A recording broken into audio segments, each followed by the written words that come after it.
Pero, Luis, ¿no te parece que nosotros debemos, como sociedad, debemos revisar lo que pasó, que le generó un enorme daño a la Argentina? Recordemos que con el Fondo Monetario Internacional se tomó un préstamo que fue un récord histórico. 57, por monto, un por acuerdo plazo, de 57.000 millones de dólares, de los que se embolsaron 45.000 millones de dólares, que no se utilizó para nada que tuviese que ver con aumentar la capacidad productiva del país y por lo tanto la capacidad de repago y hacer frente a ese préstamo. Es un espanto la deuda. Ahora yo te digo, después de que el presidente dijo lo que dijo el fondo, que fueron cómplices de Macri, ¿hoy probaste llamarla Cristalina Georgieva? Bueno, justamente voy a tener una reunión cuando esté en Washington en marzo, pero no es que uno tiene que... No, pero aquí hay le una decís relación... al fondo, fueron cómplices, le dieron los 57.000 millones para que hagan las elecciones y tenés que ir a negociar. Es como mojarle la oreja al que tenés que ir a pedirle una ayuda. Pero no es que le vamos a pedir una ayuda, el fondo es responsable también de lo que ocurre en Argentina. Hay responsabilidad compartida. El fondo le prestó a un gobierno de una forma que muchos consideramos que fue un préstamo político. Fue un préstamo para apoyar la campaña del presidente anterior, a costas de que terminó el pueblo argentino sufriendo.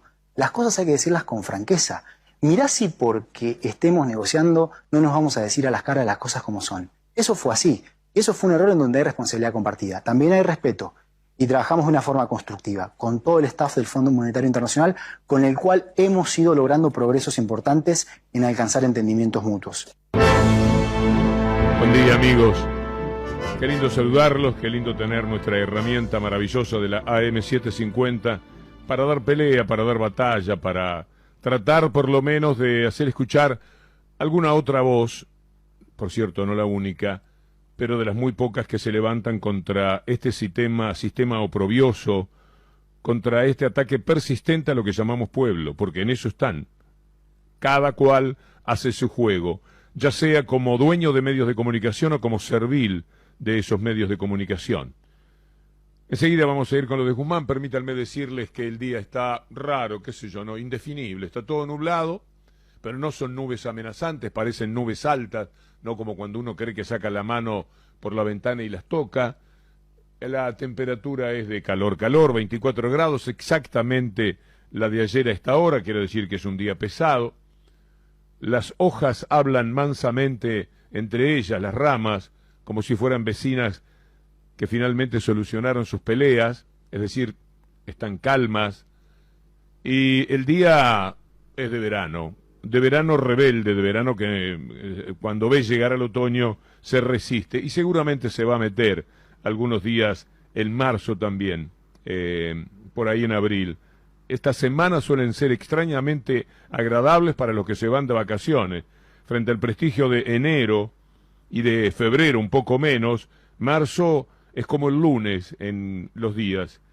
No tiene tanto ángel. Y yo he podido detectar, o creído por lo menos, que se trata de un mes muchas veces fantástico.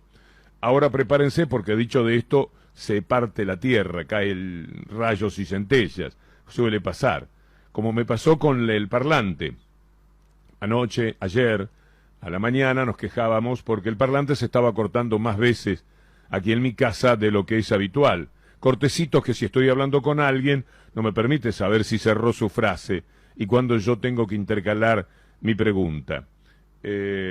Llamamos a los técnicos, en realidad vinieron motu propio, fueron muy generosos, vino Fabio Yapura y llegó más o menos a eso de las 10 de la mañana. Se sentó y le digo, escuchá lo que nos pasa y así vemos cuál es la manera de corregirlo. Se sentó el hombre y nunca más tuvimos un corte de parlante. Al final, como se había quedado esperando el famoso corte, hizo algún trabajito más con los cables, enchufó todo de nuevo, pero sí, se fue. Hoy a la mañana ya tuvimos 2 o 3 cortes. ¿No es increíble esto? Pero mucho más todavía. Y hablando en serio, es que Martín Guzmán, tenga que dar explicaciones como si él estuviera en el banquillo de los acusados. Él y el gobierno, porque han decidido que tienen que investigar, pero ¿cómo no hacerlo? La brutal deuda contraída y que compromete la vida de millones de argentinos. Hay gente que se muere antes, mucha gente que se muere antes, porque se queda sin trabajo, porque se enferma, porque no come, porque no se alimenta bien. Hay que decirlo. es un sesgo, un dato del neoliberalismo, del capitalismo, pero en algunos países se acentúa o se debilita ese dato. En estos años del neoliberalismo, por supuesto que se hizo mucho más fuerte. Mientras pedían una cantidad brutal de dinero. Imagínense ustedes el padre de familia, que el jefe o jefa de hogar, que se pasa durante 4 años pidiéndole plata a los vecinos, a la familia, a la parte de familia más poderosa, y ni con eso siquiera consigue controlar la calidad de vida del hogar. ¿Qué hace con la plata? En realidad no la lleva nunca a su casa. Va hasta su casa con el mismo bolso, sale y lo deposita en algún lado para mandarlo al exterior. Más o menos esta sería la imagen. Y eso hicieron. Y una cosa que corresponde celebrar es que el gobierno tenga la vocación de ir por la verdad, como lo está diciendo Guzmán. No se tomó ese préstamo por una razón económica, ni siquiera eso. Lo hicieron para fugar el dinero, para tener derecho a que los mandamases del sistema tuvieran los dólares que no había. No hay dólares, viejo, para llevarse afuera. ¿Qué hacemos con nuestras ganancias? No te preocupes, yo los traigo. Y fue a buscar esos dólares. Y efectivamente lo sacaron los integrantes del poder real, cientos de millones de dólares cada uno de ellos. Es increíble lo que nos han hecho. Otro tema fascinante va a ser después el dólar futuro, que mañana tiene un capítulo bien interesante. Pero permítanme esa manera de defender las ganas de quedarnos acá.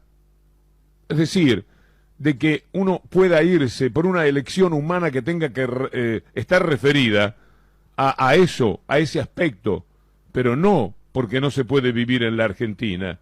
¿Dónde se puede vivir hoy día? ¿En los Estados Unidos? ¿En Francia? ¿En España? ¿Quieren que les demos datos de la gente desesperada? De cómo los gobiernos tienen que, también igual que en la Argentina, que fue la primera en hacerlo, le tiene que dar dinero a los trabajadores, ayudar a las empresas.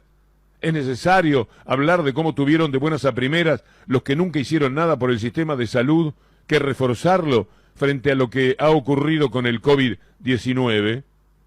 Y sin embargo aquí todavía existe la apuesta a que estar en la Argentina es complicado. Me dicen que de eso estuvo dando alguna respuesta también Martín Guzmán. Creo que compartirás que el modo de motorizar la economía es recibir inversiones. ¿Vos ves cola de inversores en la Argentina o ves cola saliendo?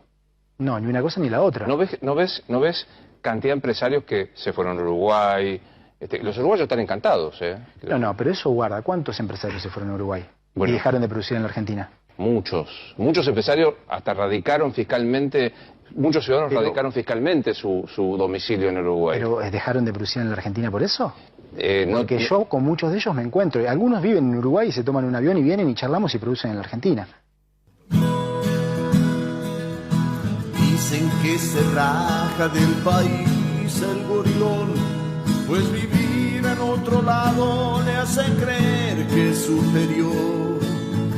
Ojalá que eso pronto suceda, anda a molestar afuera y no vuelvas nunca más. Ojalá que eso pronto suceda, anda a molestar afuera y no vuelvas nunca más. Así encuentras una gorila herida que te cuenta que Argentina la ha arruinado y la ha quebrado un tal Perón. Seguro que al rato estará gritando, insultando a Cristina, que no la deja vivir. Cantidad de empresarios que se fueron a Uruguay. Los uruguayos están encantados, ¿eh? No, pero eso guarda. ¿Cuántos empresarios se fueron a Uruguay y dejaron de producir en la Argentina? Muchos empresarios hasta radicaron fiscalmente, muchos ciudadanos radicaron fiscalmente su domicilio en Uruguay. ¿Pero dejaron de producir en la Argentina por eso? A Brasil, a China o a Uruguay.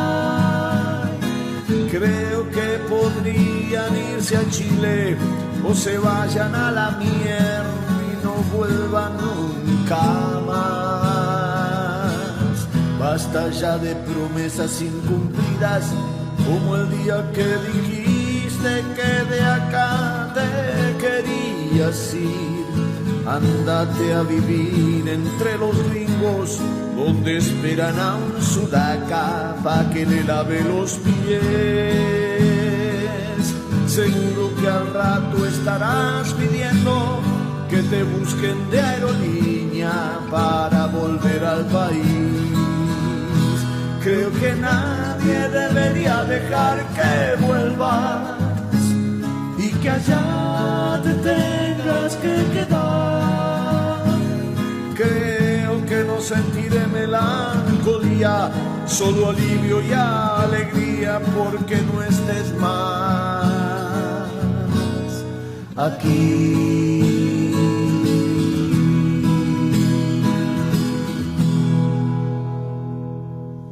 Solo se trata de no vivir aquí, como cantan los auténticos recalientes.